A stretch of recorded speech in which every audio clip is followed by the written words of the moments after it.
there, folks. This is Tony with Black Dice Gaming. Today we're going to be talking about Doctor Strange and Wong, doing our boxing. Finally got our grubby little mitts on them. So without further ado, let's crack into this thing, see what pieces are inside. This one has a lot of stuff in here. Not only do we get a new affiliation, we got a new mission, 3 new Team Tactics cards, 2 exclusive to Doctor Strange, 1 for Doctor Strange and Wong, exclusive to Defenders.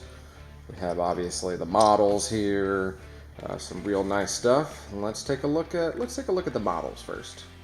So we got Wong here, and he is on a small base, and I mean, not too many pieces. Looks like his head is only 1 piece, thankfully.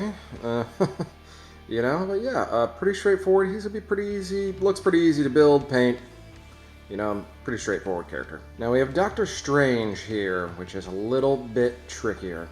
So your shield is in 2 pieces here, your magical energy beams. And I think the easiest way to paint this guy, if you look at the directions here, is going to be taking him and painting him by himself and painting the shield by itself. And then gluing them together, putting it on the base. So he's going to be, I think, one of the trickier models to paint and have it, you know, look well. I generally like to paint my models as 1 piece, but he will definitely need to have some assembly after painting. But really nice detail and very nice size. He's on a medium base, so the 50 millimeter. I just, yeah, really love this sculpt. I really love what AMG, you know, tried to go for here with just, you know, the shield. It's a really cool idea. I hope to see more of it. So here are our tokens. We have the incinerates down, or the hexes rather, followed by incinerate. But these are for our new mission, the Montesi formula. It's a new it's a spellbook essentially, and then we have our sling ring portals, and for the Vapors of Valtor, these are our obscuring mist tokens. So lots of new tokens. Finally got our hexes. So as far as our cards, we have our new mission. Now this is a extract, but this is a fun one. So we have it on the map E, which is the same as Gamma Waves. It's the one running down right down the middle of the field.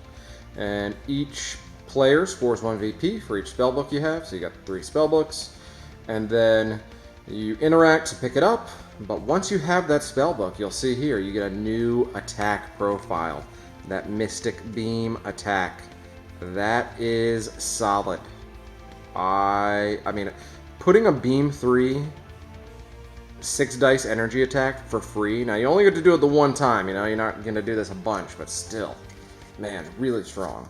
So we got our Defenders affiliation, which if you've seen our Defenders breakdown video, which we did earlier this week, then you already know who's on this roster. But to go over it again, we have Doctor Strange as the leader, obviously. Peter Parker, Hulk, Valkyrie, Wong, Hawkeye, Luke Cage, Iron Fist, Ghost Rider. And next month, when Daredevil gets released, Daredevil will be added to this too. So, real strong affiliation. We also, of course, got the Soul Gem. And as we know, as long as you use a superpower near it, you get power, nothing crazy. Here's a specific card. We have the Pentagram of Farala, which is your sling ring. Doctor Strange or Wong can both spend 2 power during the power phase to use this card. So this is any time during the power phase? Yeah, okay. You just place the Mystic Portal tokens within 1 of Doctor Strange or Wong, and then the other one within 5 of that same character. And then whenever any character, not just a friendly, whenever any character is now within 1 of those Mystic Portals, they can spend 1 power once per turn to be placed within 1 of the other Mystic Portals to essentially transport in between the portals. This is a really strong ability, a really strong card. I mean, if you're playing Defenders, I think you should be playing this card most of the time. Although, it really does require you to have some aggressive pieces that you want to station into the midfield, but as the defender's player, you should be doing that anyways. Second Doctor Strange specific card we have is the Seven Sons of Sinnibus, which is a Beam 5, 8 Dex attack. Now, unlike some of these other Team Tactics cards, the requirements for this is a little bit steep. So you need 2 people within Doctor Strange within 2 range. And then they need to be non-dazed as well. So, you know, your unconscious people are not helping you. And then, in addition, you spend the 3 power rather. But that's really the hard part about this card is having your extra people nearby, you know. But if you deal damage, then you incinerate anyone dealt damage by this attack. I mean, Incinerate's a super strong condition. And yeah, I think you're going to be seeing... I think you might be seeing more of this card than you would the portals, frankly.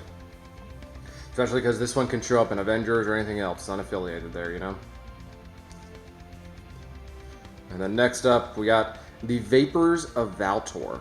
If there are 2 other non-dazed allied characters within 2 of Doctor Strange, he can spend 3 power to play this card. So same exact conditions as the Seven Sons of Sinnibus.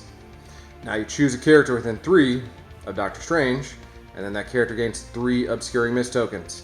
Each time the character is targeted by an attack, you shuffle the tokens and you reveal one at random, so you got a little shell game going on. Now if you get blanks, you get to reroll any number of the attacker's dice, which is really good since as the defender, you get to do that after he's already done his rerolls. And then if you get the token that had the silhouette on it, so that one right there, then nothing happens. And that only lasts a round, but still, really strong defensive ability. Next up, we got Wong. I think maybe one of the best 2-point support pieces in the game. I had not gotten enough time, I think, to really appreciate how awesome this guy is when I first took a glance at him. But yeah, after seeing him on the table, he really is someone you need to deal with. And he has 4 health. He's medium movement, size 2, 2 threat, nothing crazy. Now he's a 2/3/3 for his defensive stats, and he only has a range 2 4-dice strike. And not unlike a lot of these strikes, he only gains 1 power on it, you know? So you really do not even want to be attacking with this guy, frankly. If you're attacking, something has gone wrong, I think. Because meditating does basically the same thing as striking, for him, power-wise, unless he's in Cabal or something. And yeah, so as far as your actions, he is a very active character. So he's got the Faithful Assistant thing, which is really good. Any allied character within 3 can gain 1 power if he spends 2. Now, a character can only be affected by the superpower once per round, so you can't give one character, you know, like 5 power if you had 10 or something. But kind of like Advanced R&D, you can hand out your power to your team.